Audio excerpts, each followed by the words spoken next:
In a quiet village near the mountains, there lived a young man named Karan. Karan was smart, kind and thoughtful, but he had one problem.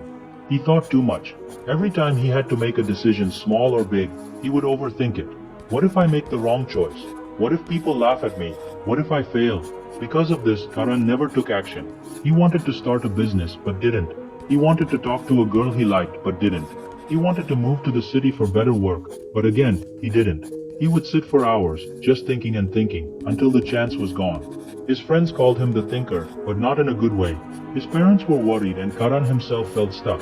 One evening, feeling frustrated, Karan went to his grandfather, a wise old man who had lived a peaceful and happy life. "Grandpa," Karan said, "my mind never stops. I keep thinking about everything. I feel lost and afraid. I don't know how to live like this." His grandfather looked at him kindly and said, "Come with me tomorrow morning. I want to show you something." The next day, they walked together deep into the forest, where an old Zen monk lived in a small hut. The monk welcomed them warmly. "How can I help you?" he asked. Karan bowed and said, "Master, I overthink everything. I want peace. I want to be free. Please teach me how." The monk smiled gently and said, "Come, let's have some tea first." He gave Karan a cup and began pouring tea. The tea rose to the top of the cup and then started spilling over. "Stop, it's overflowing," Karan shouted. The monk stopped and looked into Karan's eyes. "This cup," the monk said, "is like your mind. It's already full with worries, questions, fear. If you don't empty it, how can you fill it with anything new?" Karan was silent. The monk continued, "Overthinking is like trying to cross a river by just standing on the bank and staring at the water. You'll never reach the other side."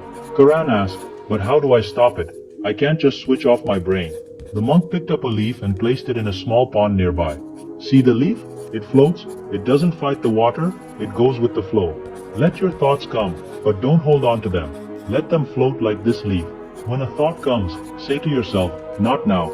Focus on the present, on your breath, on your feet touching the ground, on the sound around you.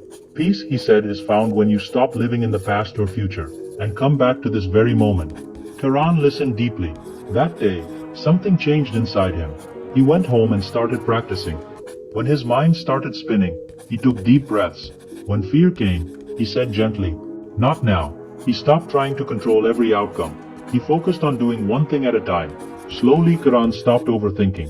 He made decisions more easily. He smiled more. He felt lighter. In time, he started that business. He found love, and he lived a life full of action, not fear.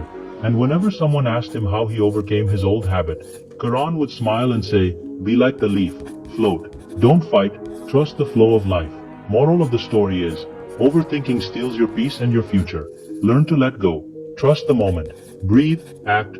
Life happens now, not in your head.